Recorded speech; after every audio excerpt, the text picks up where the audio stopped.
All right, my friend. You and I got a lot in common. Not only the utilizing creativity to change our self-worth, but also the mission that we're on. So I know we touched base a little bit before we got started, but I think to set the stage, you should definitely talk a little bit about your background for me. Yeah, sure. Thank you so much. Just for allowing me to share my story on your platform.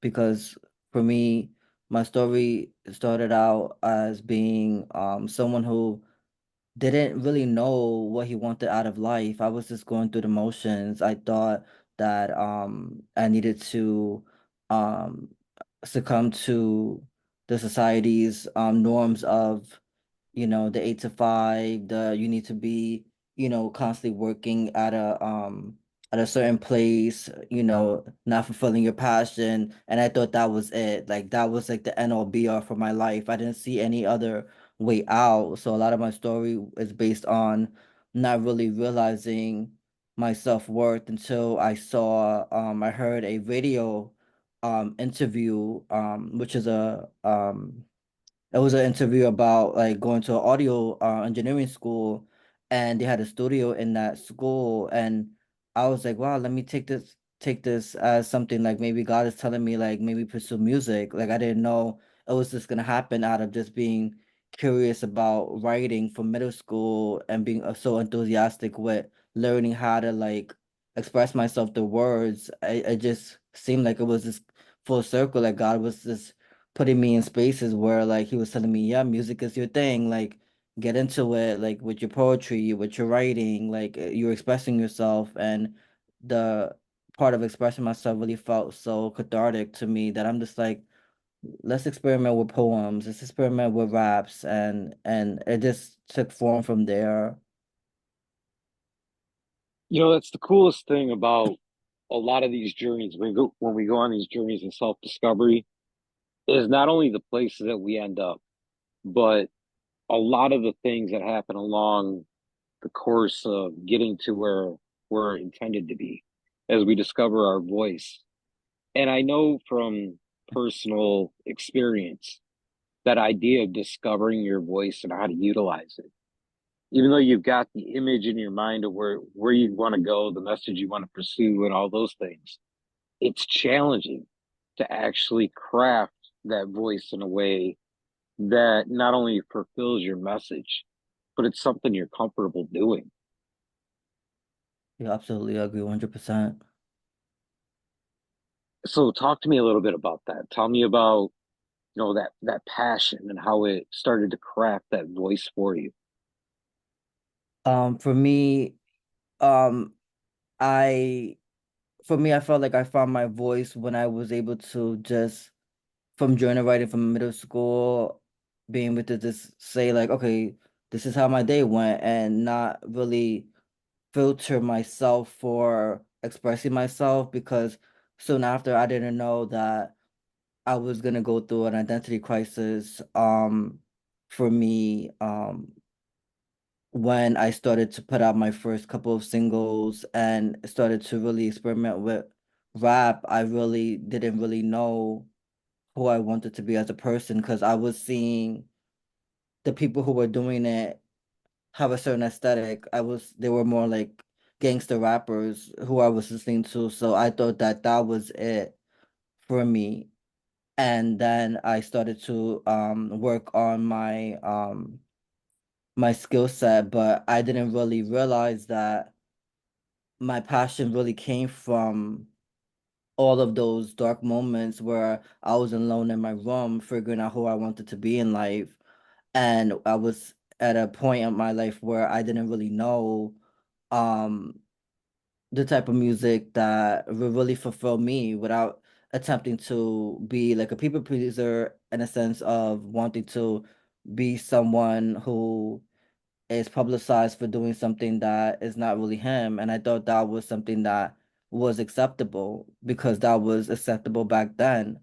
And I really had to sit with myself um in a dark room and really realize, wait a minute, I'm not being my authentic self. Like I'm not really, pursuing you know, the passion that I had, you know what I mean? Despite being my authentic self. Like that was my passion, was being able to just say, hey, I'm not doing okay. Hey, like I'm struggling with something and I just want to express myself. I really found it and listening to music that really set me free when I was going through my dark moments. And writing has always been an escape for me when I couldn't find any words to say verbally, to someone. I was able to write it in a song. And a lot of my music is about empowering other people um to realize their self-worth. And take me back a little bit about exactly where that self-worth came into question. Where was it kind of like a case of maybe because I lacked that identity or I lacked that voice growing up, I never built the vocabulary to express at least internally where that self-worth comes from. So I know I've experienced a lot of that growing up. But then there's also that puzzle piece that we worked in there where somebody takes it away from you. They start throwing labels at you, they start throwing words at you. And because you're so desperate for acceptance and that people pleasing mentality comes out, you take on those labels. You accept what they tell you that your worth is, and you lose sight of it. Yeah, I resonated with that 100% because that just took me back to, when I first started, when I first put out my first EP. That was 2015. And I was rookie on the block, new kid on the block in the rap game. So I was still getting my feet wet, figuring out exactly who I was, right? I'm just, just experimenting, not really know what sound I'm going for, don't know what my messaging as yet. Like I'm not a branded artist yet. So I just came out with experimentation. So when it came with the labels, it was when I started to really fully put out let's say, like, for example, I would put out like diss tracks, and I would put out very aggressive tracks that were the opposite of what people saw me as. They saw me as I would just classify or label myself as like this vulnerable person, sensitive, even empathetic person, individual. And that's what they saw me as. So when I did anything that was slightly different than what they saw, perceived, then they thought I was being fake. And a lot of people don't know I wore those labels for so many years, and it really did cripple my music career, where I wanted to give up on my music career and on my life because I allowed what someone else's narrative to become my own. Um and I was not, I was not proud that I gave power to people, that I shouldn't have given the power to, honestly. And I realized that um after I started to do inner work, I really realized that, wait a minute, I get to write the story. I get to define who I am and who I was becoming, when it comes to being a music artist with a core message of resiliency and hope and healing. And as far as also the labels too, I will say that when it comes to labels, because I allowed it to be who I am, I walked around with a lot of shame. There were a lot of things that were said to me, like, you're never gonna amount to nothing as a rapper, you're trash, like, this rapper is better than you, like, give it up. And, Diddy would throw my CD out the window if he could. And it was like all those different things all combined, it really took a number on my mental health because I started to think that, okay, maybe I'm not cut out for this. Maybe I am not enough for this. Maybe I should just pack it up and give it up because it seems like that's the label that people were giving me, and that was the label that I honestly believed in before I started to rewrite my own label. As I listen to you, I think about the hero's journey, and that we all reach a place like that because we all grow up one way or another, kind of missing out on that vocabulary that authentically expresses who we are. So we got to go through those defeats, in order to find the path, in order to work through what 90% of the hero journey is, the self discovery mode, the strengthening the muscles, the finding a new approach to the same original obstacle that made us stop in our tracks in the very beginning of the story. And that's where labels get so difficult, and they get so dangerous, because if you're not aware of the effect these labels are having on you, then you're ending up finding yourself going deeper and deeper into that dark hole, and it becomes more challenging to pull yourself out of it.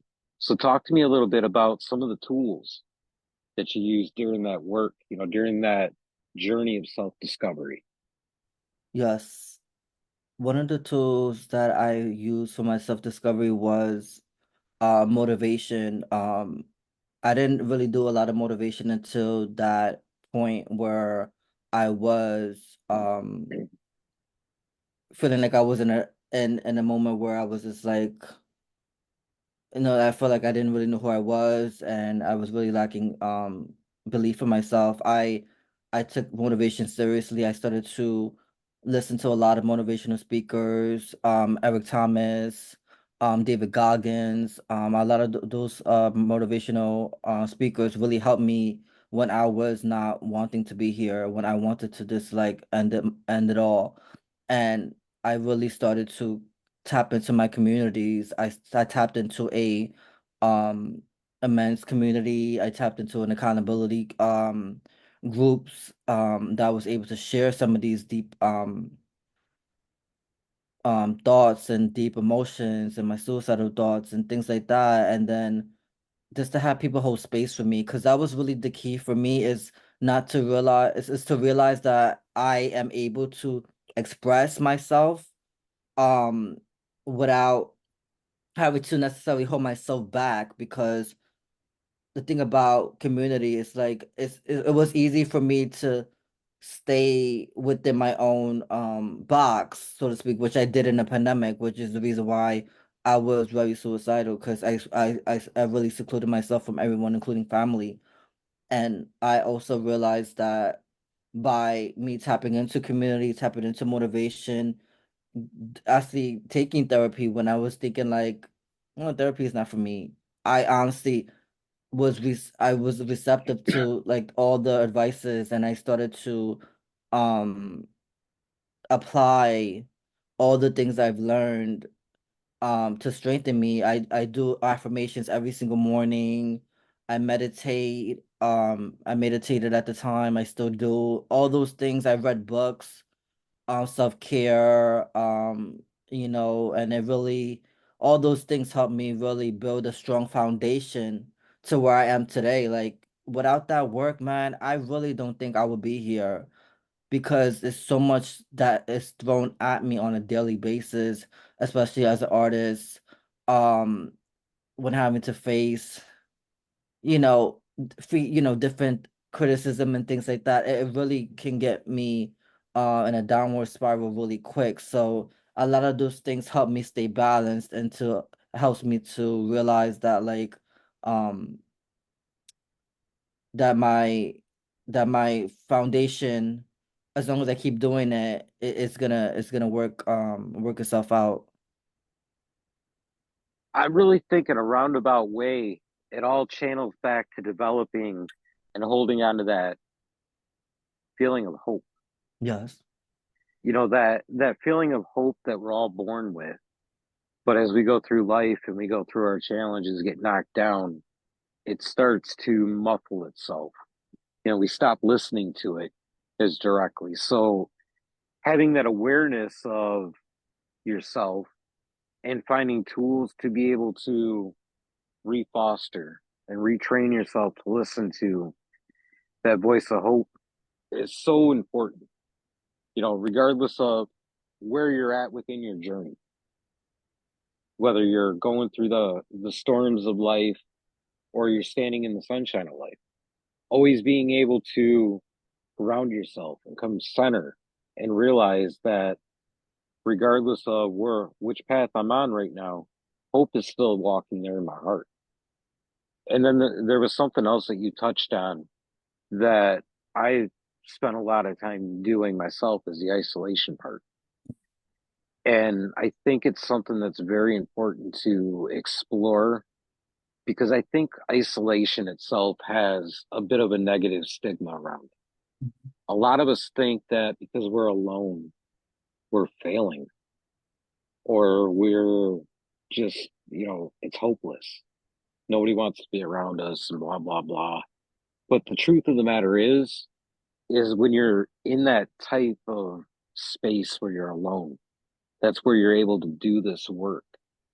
And I think if we shift the vocabulary from all those negative aspects and stigmas to more of a place where we consider the isolation being a time to rebuild, a time to reconstruct, get right, get ourselves centered and develop all these tools that bring hope back into our heart. I think, goes a long way to helping somebody step past those dreadful feelings or the triggers of extreme depression or whatever that else that may come with the isolation.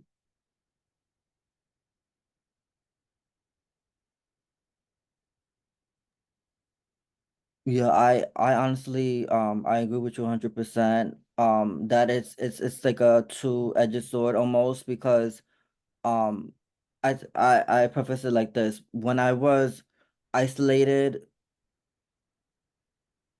I was I was very depressed. Like I was feeling like I wasn't enough. So I ended up wearing a mask. A lot of times I would walk around pitch dark, shades on and everything. This going through life with this the blindness on, like nobody could see me and things like that. So people, I was always hiding, always hiding. And like it really took a lot out of me to be like, what am I hiding for? Like I need to just be who I am. Like you know what I mean? Allow people to see me who I am, flaws and all. And during the pandemic was one of my it was such a tumultuous time for me, as well as other people. As far as myself, I internalized a lot of the things, so I ended up reverting back to a lot of the things that people were saying to me, and that's what allowed me to spiral. I was also going through mental abuse with a mentor of mine that I was working with on my career for about 4 years, and we had a falling out during the pandemic. And after the midst of the mental abuse, um I decided to depart from, that professional relationship because my mental health was critical at the time, and I was suicidal after the fact that we had a falling out because of the mental abuse situation that we encountered. So, I think isolation helped me process a lot of the things. I mean, everything because I was able to channel it through my music. And I also had people who were in position that I felt like God put in position in my life to help me navigate that space too. Because if it wasn't for this one person in particular who showed me the Your Reality video via Zoom and really dissected it with me of like this is what she's doing, like you need to speak up and speak out because she saw worth in me. She saw potential in my and what I was doing with my music. And she knew like my music was important and she wanted me to be here.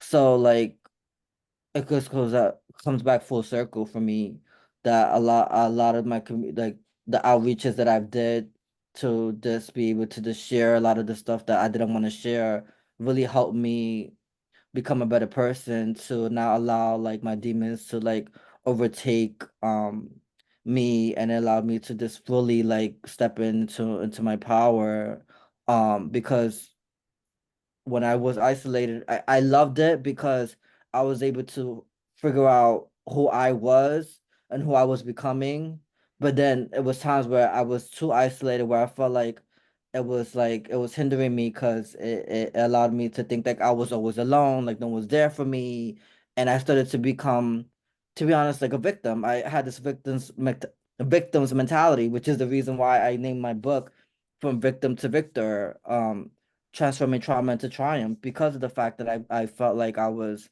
a victim of mental abuse. So I think really all of this has come full circle for me.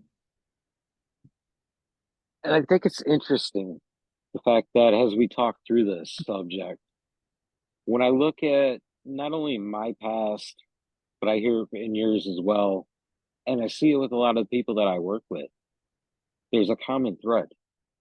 All that depression, all that anxiety, all that lack of ability to rely on ourselves leads us to fill our space with people that prey on those things and they utilize them for their very own.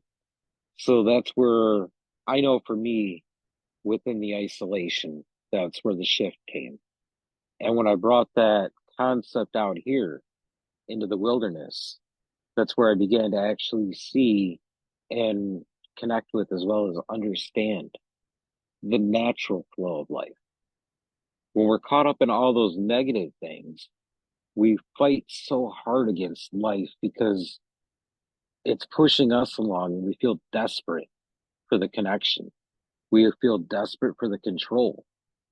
But when you come out and you sit down and you just let yourself watch and observe, you understand that all these points and all these moments that you face, the control is still there.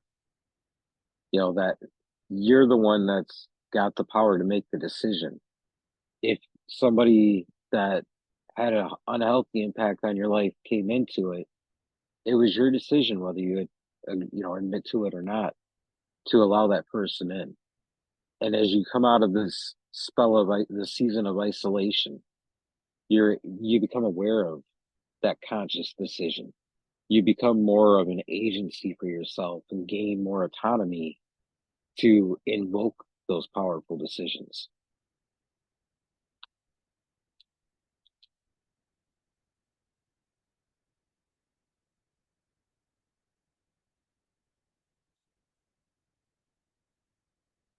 And I feel like through the course of life, it's something that we're supposed to really learn and understand is that life is about the experience, but it also with that experience comes the responsibility of decision, decision for yourself and making sure that, it's you that's guiding the way. You're not swimming up against the river more than you have to. And, I know that through my journey, those are important points that stuck with me to be able to make the transition and the shift into the space that I'm in now.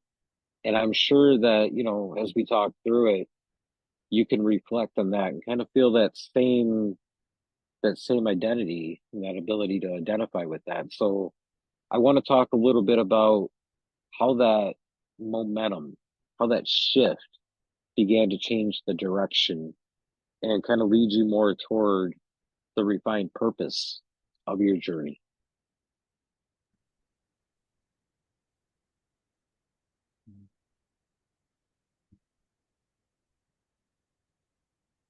The really the big shift for me was when I was doing a lot of uh I was heavily involved in my church at the time. This was like feels like, several years ago, like 7 years or so ago. And I was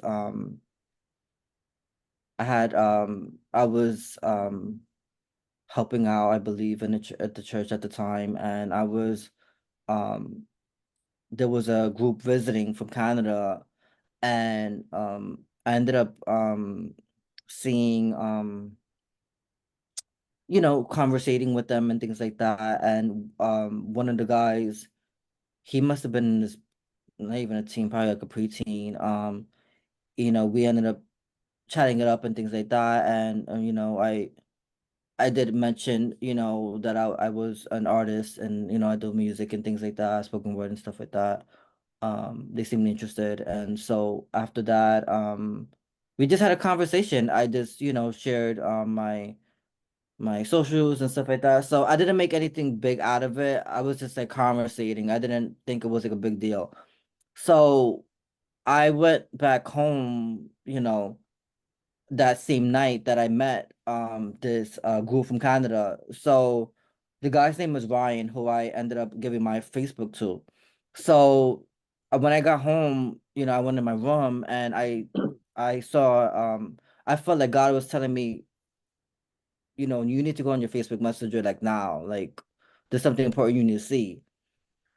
So I'm like, okay, so I ended up going to, checking my messenger to see what was going on because I'm like, and then all of a sudden, like Ryan hits me up and, I'm like, okay, because I'm like, he doesn't know me like that. So I'm just like, okay, like I didn't think he was gonna hit me up. So he ended up saying like my YouTube saved his life. And I'm like, how the heck, in my mind, because this time, all these years of me thinking I'm not enough, that's still in my head while he was saying that, while he wrote that. So I'm like, how's that even possible?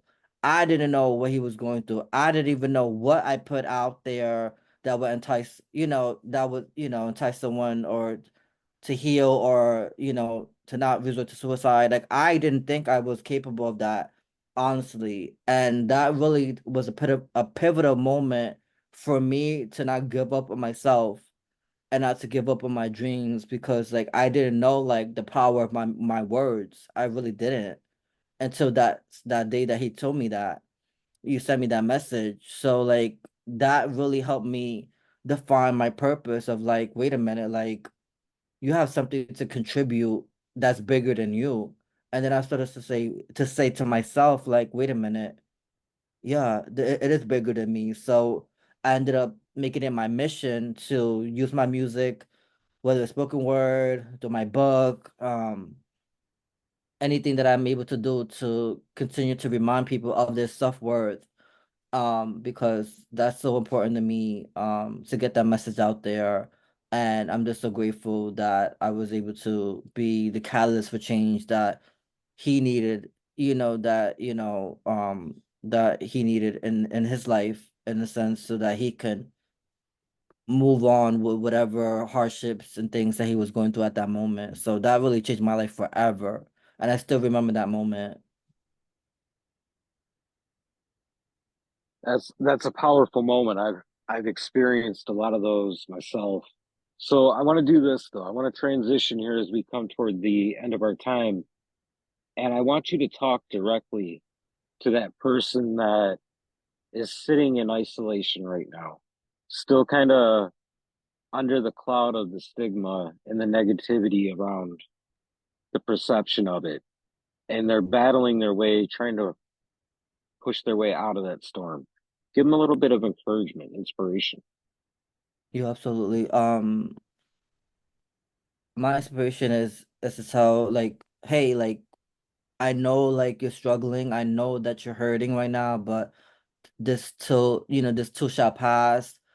Everything that is, that you're going through right now is just, for the moment. It won't be your forever. And you have the power to really pen a new narrative for yourself and rewrite the story because as long as you're breathing, there's always hope. There's always someone to speak to. There's someone on the other side of whatever you've been through, and there's someone that could help you get off the ledge. So I encourage you to never give up on yourself, never lose hope. Always remind yourself that you are enough to be here because you are, and never allow anyone to dictate your purpose of yours or your self-worth because you're special and you're here for a reason, and never ever allow people to discredit the purpose that you're meant to leave and the legacy you're meant to leave on this earth because you're important and you're a staple in this world and you're very much needed. I think that was well said. So before Thank I you. let you go, you got to take the time to let people know what you got going on, what you got coming up, how to get in touch with you, all that good stuff. Yes. I have a book out. It's called From Victim to Victor, Transforming Trauma into Triumph. This is book is available on my website at Rich Vision. So RICHVYSION.com. So RICHVY like yellow SION.com. I also have merch if you're interested in that as well. If you can find my music also on the same website as well. I am all around multifaceted author, recording artist, spoken word artist as well. I dabble in all of those. And my Instagram is also my same name, which is Rich Vision. So RICHVYSAON. So please stay connected. I love what I my goal is also to drop a single a month. So my next single is dropping this month. My single I Will Not Commit Suicide is out right now. Please, listen to it and share it. I would really appreciate it. And I'm working on some new materials to get out as well. Working on a new EP, which I'm excited about because this is going to be a really dark record, but also empowering as well. So there's a lot of good stuff coming up. So I'm excited to be able to share that with you. Awesome. Rich, I don't believe in goodbyes. So until we meet again, whether Thank it's you. this time around or in our next life, I hope you have a good, safe journey. Thank you, my brother. I appreciate that. Definitely, I would love to come back again. It was a pleasure to speak to you.